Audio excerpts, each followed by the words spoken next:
literally says "get him," like the where my character goes get him. You know, like that. It's written in every script. Every bad guy says that at least once in their career, right? Get him. Right. So I was like, I don't know about get him. I feel like there could be a little bit something else there, right? And whenever I go out of town, I like to take Uber drive rides, and you can learn from the Uber drivers, like about the neighborhood or about like the culture there. And I remember I asked this Uber driver, hopefully no kids are listening. And I said, "What would you do if you want to whoop somebody's ass?" Right? And so this young girl Uber driver, she said, "What if a motherfucker tweaking?" And I was like, "Whoa!" I said, "Yeah, if a motherfucker tweaking." I didn't even know tweaking meant at the time, right? And then she was like, "Shit, I let that motherfucker know. He about to get a 2-piece spicy, no biscuit, no drink, because his mouth gonna be dry."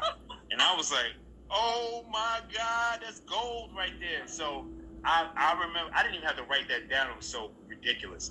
And I remember the day of. I got to set, and I was just like, I got to figure out how I'm going to finagle this one. But I had already had several conversations with Steve McQueen in other scenes. And so I had worked up a rapport with him. And on the day, it was a one-camera shot. And I said to him, I said, "Hey, Steve, instead of get him, I got something a little more, character-driven, a little more like, that locals would say." And he was like, "Oh God, let's have it." He was like, "Okay, what is it?" Right? And I was just like, "Well, instead of saying get him, I want to say get that motherfucker 2-piece spicy, no biscuit." Right? And then he goes, "What?" Right? And at that time, every time I tell the story, I gotta find that wardrobe. The girl from wardrobe is walking by, and she says, "Hell yeah, that's what we say." And Steve goes, "Use it."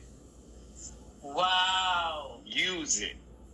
Right? So I'm like, whoa, okay. You know what I mean? So I'm like, all right, then I'm going to use it, That's crazy. And I came in and I was just like, get that motherfucker 2-piece spicy, no biscuit. And that's in the scene, so you let me get away with. Find that. I gotta go back and find. Yeah. Hello to anybody watch? Mitzi Andrews, I love you. My sissy, I love you. I miss you. I hope that you are well. Wisdom 215, Taisha Bonaparte. Hello, my fellow Cheney University alumna. Her daughter was on the line, a future journalist. I had a chance to be a guest on her live on Wednesday. That story that you just said to me, that you just shared with us, about ad-libbing and, inserting the culture.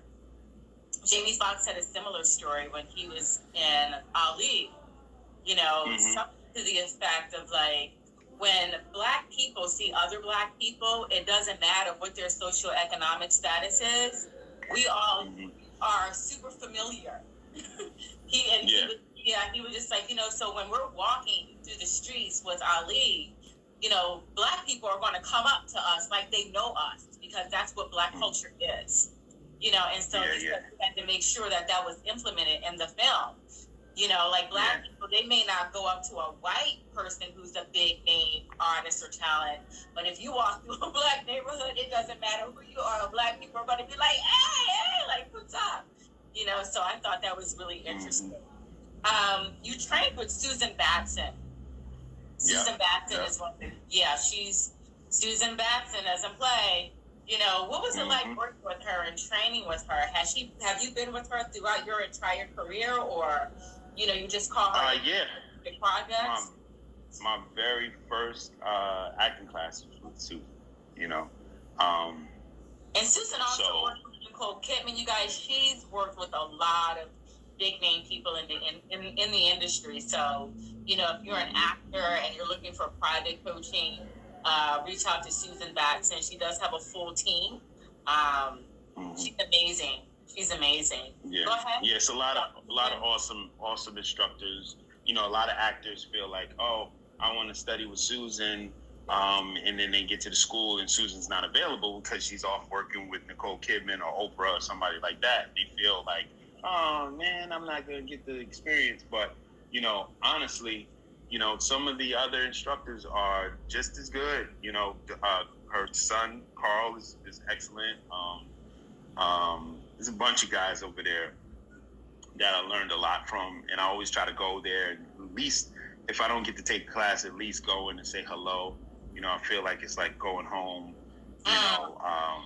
to see my auntie or something when I get home, So, Wow. Susan Batson. When did you first start studying with Susan? Maybe 02 or 03, somewhere. Wow. Wow. Yeah. That's amazing. Risa Davis. I see Risa Davis in here. I did a short with her, and she's Susan. She's damn. That's a hell of a way to get. I see what I keep doing. Wait, I was gonna say, can you leave and come back on? Now I'm frozen. Yeah. I know. Yeah, but I just want to say what's up to Risa Davis because she is Susan Batson's student, and she also we did a film called Interference together. Oh, well, but I'm gonna leave, come back. I don't know. Yeah. I don't know what's. Yeah, come back. We're just waiting for Steven to come back. Where is he?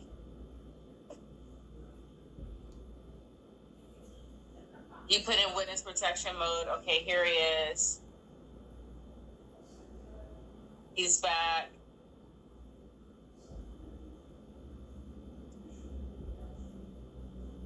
Just waiting for him to come back.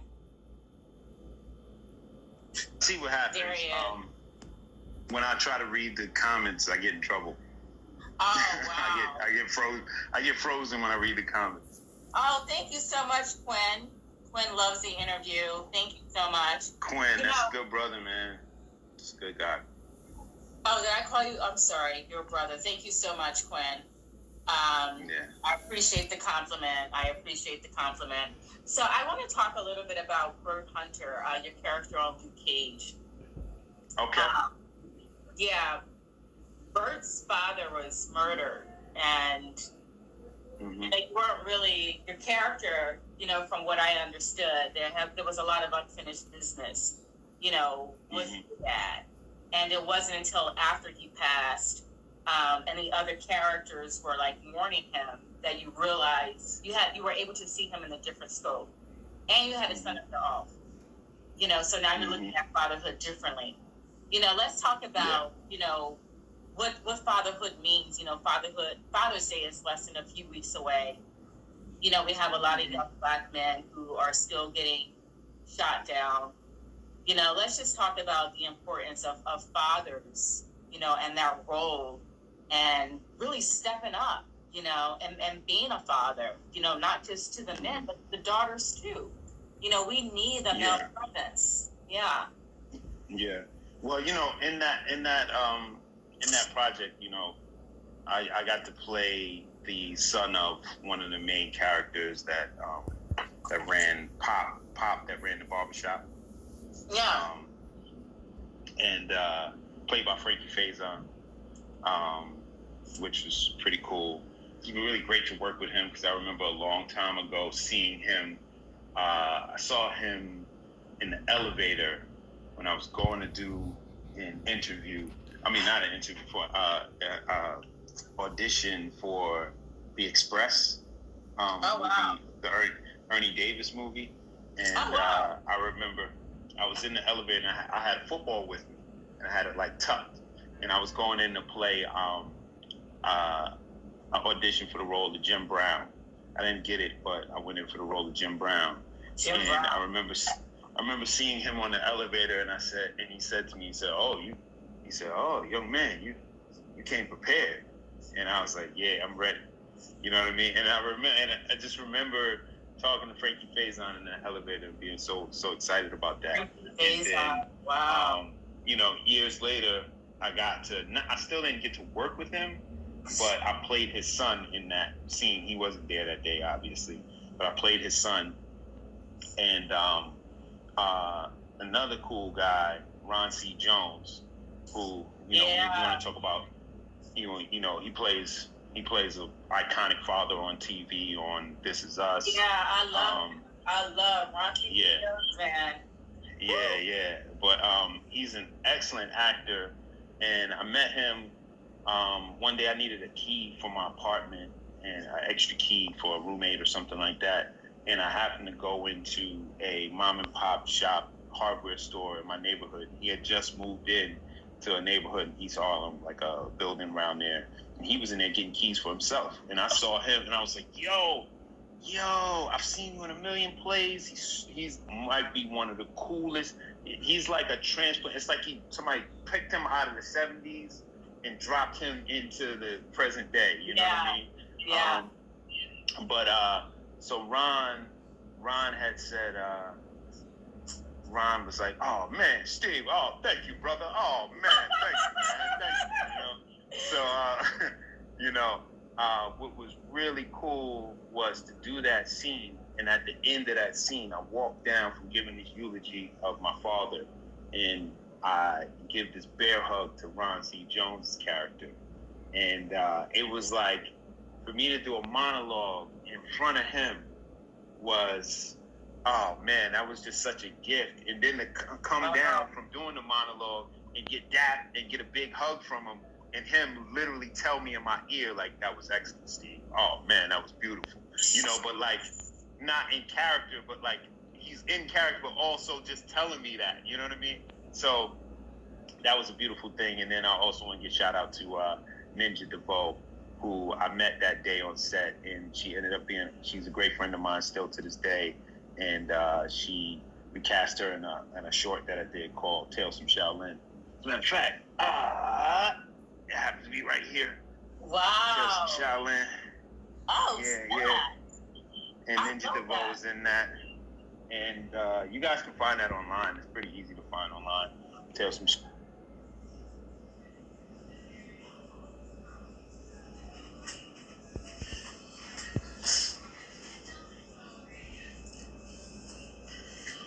Guys, I hope Steven comes back. We ran out of time. I was trying to keep an eye on the time.